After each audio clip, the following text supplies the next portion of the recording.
Hi everyone, this is Deborah, welcome back.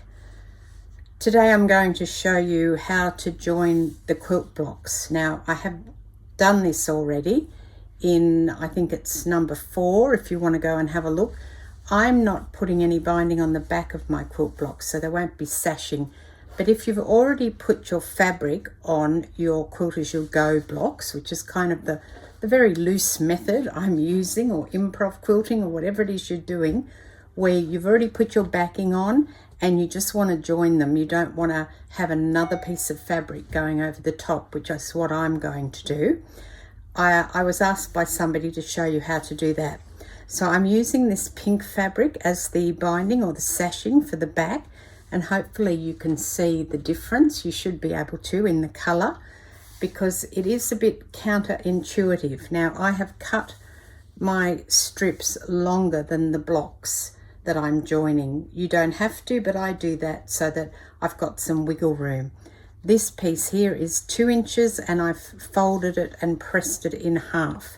So that is the front binding strip, and you line up, as I said on the video previously, you line up your raw edges with the raw edge of the quilt block that you're joining it to. So this one here. And then I will just pin that on. You can also use binding clips. It's just that my pins are here and my clips are over at the machine. So I'm just going to use it pinning. And then you take the piece of binding that you want to put on the back of the block and you line that up so the right side of your binding strip is against the back side of your block. So normally you would have fabric here. So I'm lining that up again, and then I'm just going to take that pin I just used and pin it. So now I have got a piece of binding pinned to the back, wrong side to the back part, and the double piece of binding pinned to the front. Again, raw edges matching. So this would all be the right side if I had coloured fabric on here. So that's how you start. And I'm going to go and sew 1/4 of an inch, which will be 1/4 of an inch on the back and the front. So I'll go and do that and I'll come back and show you the next step. Now I've sewn that down. Now my 1/4 of an inch may not be your 1/4 of an inch, but it's the place that I always sew. And I probably said this before, if you are consistent with your seam that you're sewing, and I've quilted so many quilts now, I've sewn so many quilts together, my 1/4 of an inch is always consistent. It might be bigger than a scant 1/4 of an inch, but what it means is that my blocks always turn out the same size because it's me sewing it. If you sew differently, then yours will be different. And so I've sewn both of those down. You can see the stitch there. Now I'm going to iron just the pink one to the front. I'm not ironing that one. Leave that one where it is. I've ironed the pink one across. I've left the one on the front where it is. And now I'm going to take this pink one. Now this is, again, a bit sort of weird. Work out which one you're joining. So I'm going to join, let's see, that to that. Obviously this one has to be joined. I think so. I think those two would sit quite nicely together. I could turn it like this if I want to. Let me see. Yeah, I might turn it like that actually.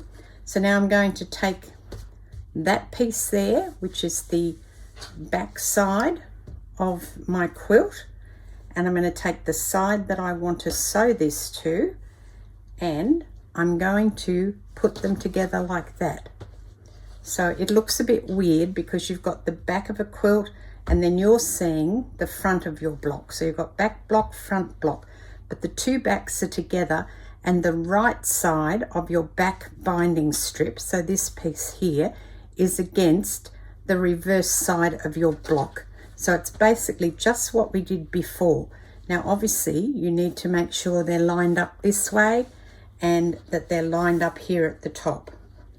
So you put them together like that. Make sure they're lined up and pin them.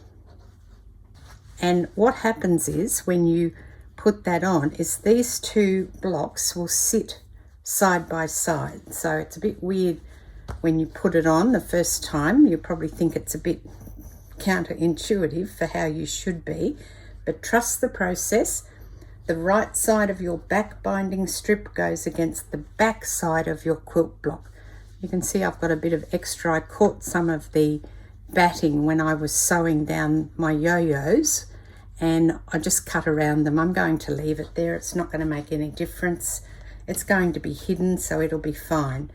So now I'm going to go and sew 1/4 inch down this side here. So then this, once you've sewn the binding strip on at the back, you've now got a nice bound back, or a sashing, or whatever you want to call it. And these two, when you open that up, will then sit beside each other. So both your raw edges are now in there. I've got a couple of threads I need to cut, and then you roll this piece over like that and then pin it on, and you roll it over.